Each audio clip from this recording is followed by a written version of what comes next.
All right, my hungry hippos. Today we got a little bit different type of video for you guys. Before we get into that, I just kind of want to explain kind of what this is going to be about. And I will go ahead and say it, one of my biggest downfalls in the ironwork business has been just across the board my finishing of the pieces. Finishes are, they have kind of blown my mind for a while. I've kind of been a one-trick pony in exterior work that's architectural. We're either doing flat black paint on it, or we are going to do a vinegar patina in the shop and do a linseed oil on it, which is still one of my favorite finishes. It's absolutely gorgeous. It just has a lot of upkeep to it. You're kind of trying to control decay in that with that finish. But it is a popular finish, and my clients have liked the way that it looks, even though it is a bit of upkeep, not a big problem. Or the other thing that we've done is just wire brush stuff and clear coat it and just leave it bare metal, which is also really pretty in ironwork. But those are kind of my three options. And I've been working a lot more with interior designers, decorators, furniture, interior contractors, I guess you would call them. These are people who have a network of makers and artists that they can access. And so a designer or a interior designer, decorator, whatever, will come to them with an idea for a piece, and then they will go and find through their network of makers and artists to have the piece made, and then sell it to that designer or contractor or whoever, and then that piece gets sold to the final client. So it gets marked up like 3 times. The price that I charge for it then gets marked up again to the designer, and then the designer marks it up again to their client. So, kind of crazy how much some of these pieces might be going for in the end. So anyways, I've been working a lot with those type of clients. I really love doing furniture, interior pieces, interior fixtures, and that kind of stuff. Love doing that type of work, so I'd like to get into that more. My big fallback from that has been finishing. A lot of these people want very specific finishes, and up to this point I really haven't been able to achieve those finishes, and I know that I've lost some work because of that. But a few months ago I went to the SBA conference, the Southern Blacksmiths Association conference in Madison, Georgia, and saw an really well put together, really good presentation all about finishes, and mainly finishes for interior work. It was out of this world. It was such a good presentation. So one of the companies that provides metal finishes is a company called Sculpt Nouveau. And the gentleman who is doing the presentation at the conference uses a lot of their products and went over how to use a lot of their products. So with that in mind, made me an order, and I'm going to kind of go through some of the stuff that I've got. I ordered a lot of just interesting things that I want to experiment with. As you get into finishes and finishing and patination, I guess you would call it, you'll find that the options of the things that you can achieve are practically endless. It's really whatever you can think of, and however think of to use the chemicals and the stuff in the way that it'll work. You can put things together and come up with a million different finishes. So really cool, and it really is going to help give me and my finishes a signature look. So in this box, what did I order? I ordered ordered some slate black traditional patina for steels. It's actually for all metals, but this will work on steels. I ordered a bottle of midnight black traditional patina for all metals. These are just their little 8-ounce bottles. Probably gonna last a while, but they do sell this stuff up to like a gallon if you're using a lot of it. But I just ordered the small sizes just so I can kind of test this, get my system down, get samples to my clients of the different finishes that I can do, and yeah, and go from there.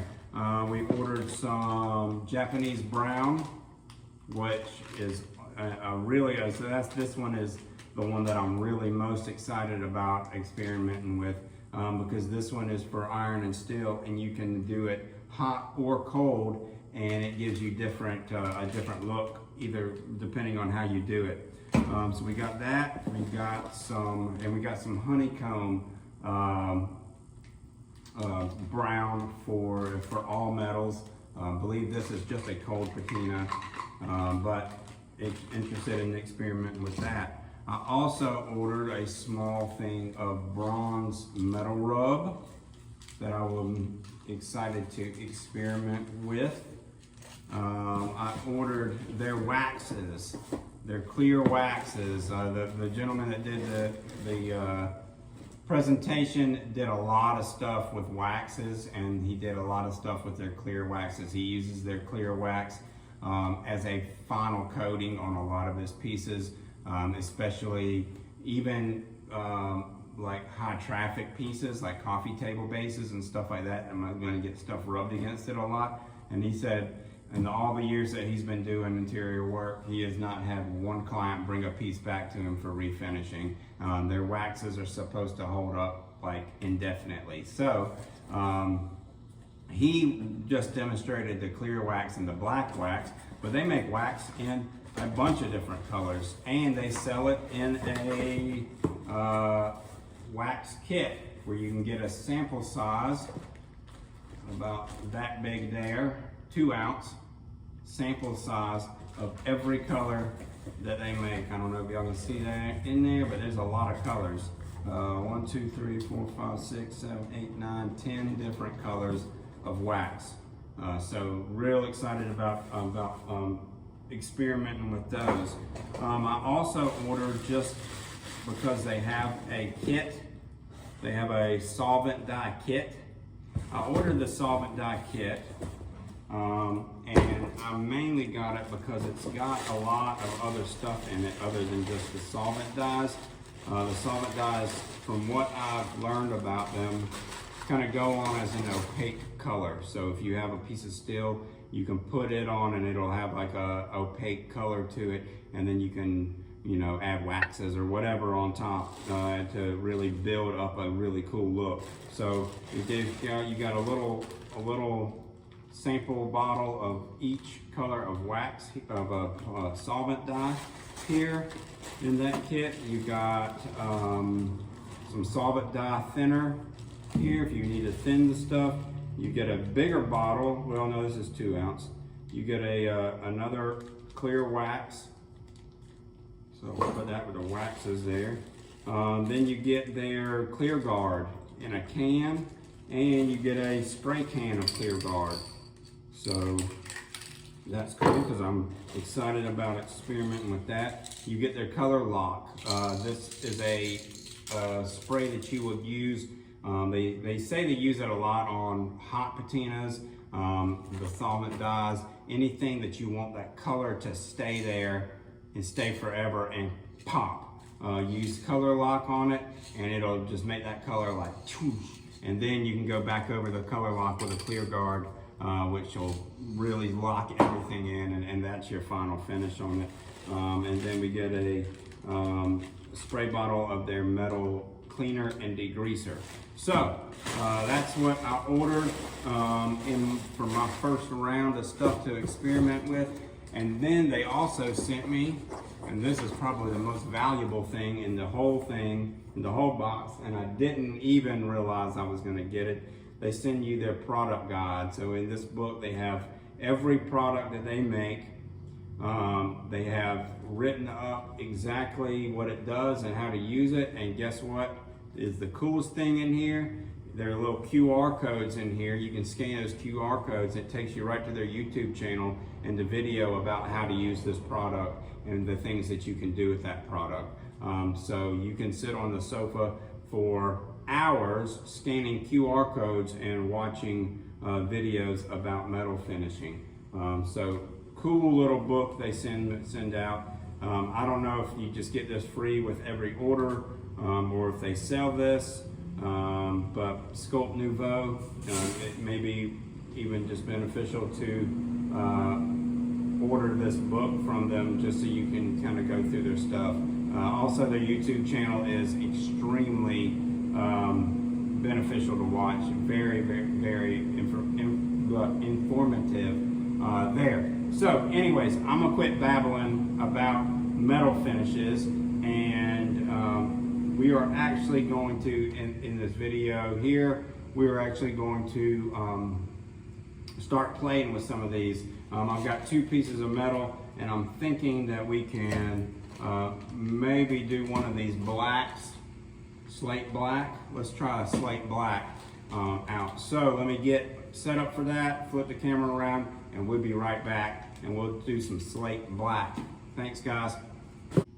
All right, guys, so what we're gonna do is, I think I said in the last video, in the last clip, I think I said we're gonna do slate black. However, I noticed that the slate black is actually a cold or a hot application, and I'd like to have enough little sample pieces ready to be able to do both of those applications and be able to compare how they look. So I flipped, and we're actually going to do this midnight black patina on these 2 little sample pieces. All I have here is just 2 pieces of hot rolled mild steel.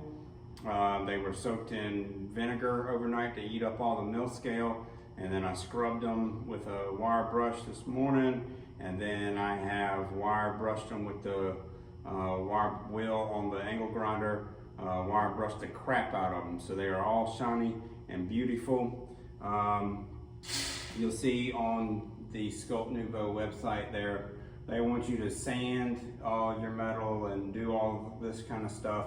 I'm not going to do that with these because this is, I'm hoping how I'm going to be able to prepare most of my metal when I'm doing these finishes. I really don't want to have to go over everything with sandpaper. I am going to clean these pieces with the metal cleaner and degreaser. If I can get into it. And then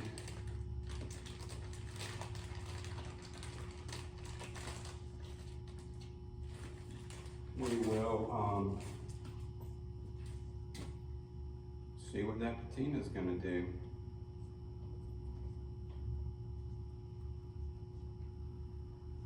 So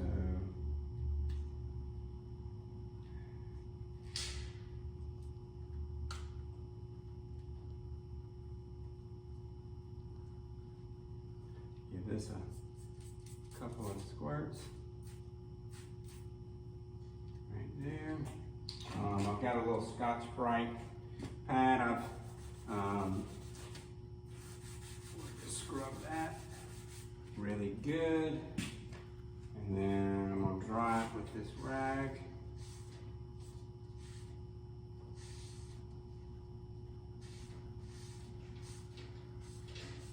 And then I'm gonna hit this with the propane torch just to make sure that we've gotten all of the residual moisture out of those pieces.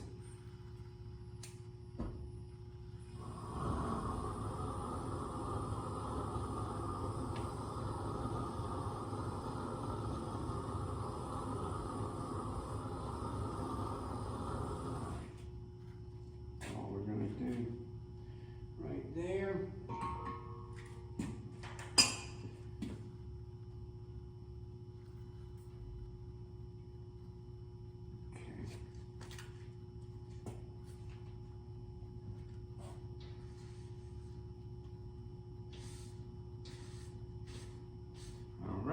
So now we should be ready for doing our patina here. I've seen a lot of different applications of this stuff. The Sculpt Nouveau video, what they do is they put the first coat on and Scotch-Brite it in, and then rinse that, and then put another couple of layers on so you can build up the darkness of it.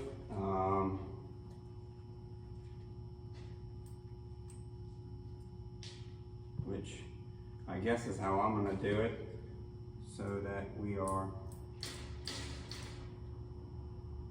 doing the same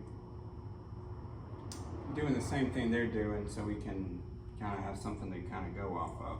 All right.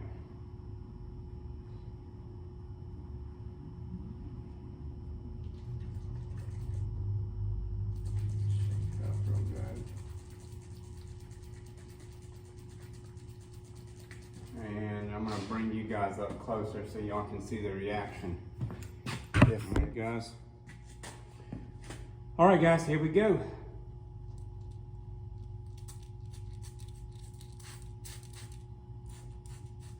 Wow, look at that. That's like almost immediate.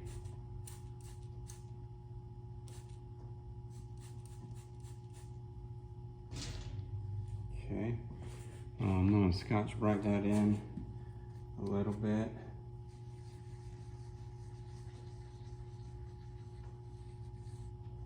I did break the edges on these two samples just to give it a little bit of texture, just to kind of see how that texture is going to go.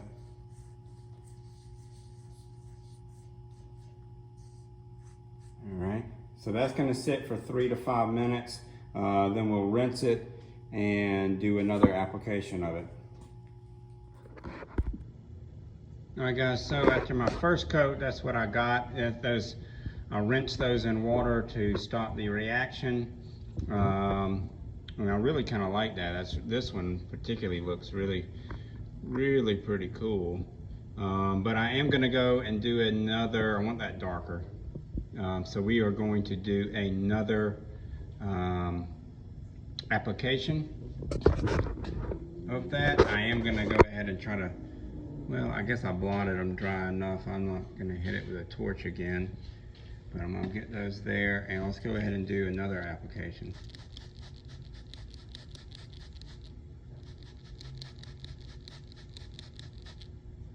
And I'm going to let that sit for another 3 minutes.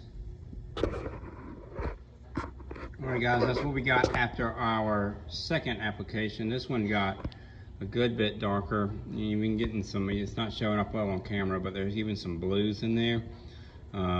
Really kind of cool. One of my problems with this setup I've noticed is they're not sitting level on here, so it's kind of pooling up on one side, so I'm having to kind of flip them back and forth to try to get that pool to stay even on them, which is not really working. But I am going to go ahead and do a third application. I may go ahead and hit those with a torch and get them dry real quick, and then do my third application. All right guys, that's after the third coat has been rinsed off, and you can see I'm really building a really cool finish on this piece. It's almost kind of a blue. It's not really showing up in camera, and then you're kind of getting these kind of darker spots in here. Really nice. I am going to go ahead and hit it with a torch again to get this residual water off, and then do a fourth coat, and I will probably call it good after that, and we'll wax these. All right, I'll bring y'all back after the fourth coat. All right guys, so I sprayed it with the fourth coat on here. Immediately it was they were still kind of warm from the torch, and it seems that little bit of heat really is helping that color to take. See how I'm kind of having to flip them to try to get those pools to stay. So that's kind of cool. We'll let that stay on there for about 3 minutes or so. rinse that, and we'll see what we get. All right, guys, here they are after the fourth and final application. You can see they kind of got to be a lot deeper, a lot darker, almost kind of a blue shade, which is really kind of cool. And so I'm gonna take the torch, I'm gonna chase off some of this residual moisture that's on the surface, and we're gonna put the clear wax on top. So I'm gonna flip you guys around so y'all can see the finishing up on these, and yeah. All right, guys, we are going to hit these with the torch real quick.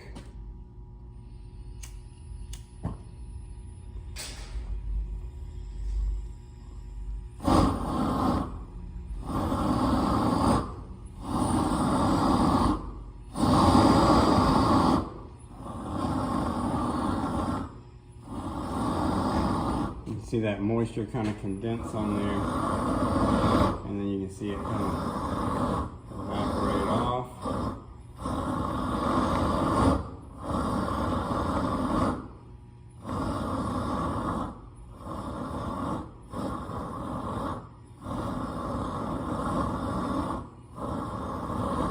All right, should be good. And now we're going to use the clear wax on these. There's a lot of different ways to do these clear waxes. I've seen them use a chip brush and stipple it on and then kind of varnish it. I don't have a chip brush handy, so we are just going to use a rag and get a little bit on there. And this metal is still warm, so it's going on pretty easy.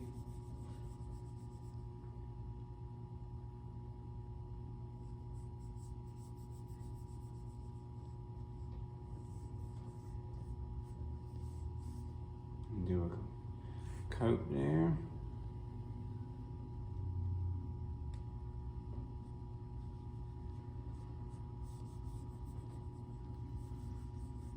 Do a coat there.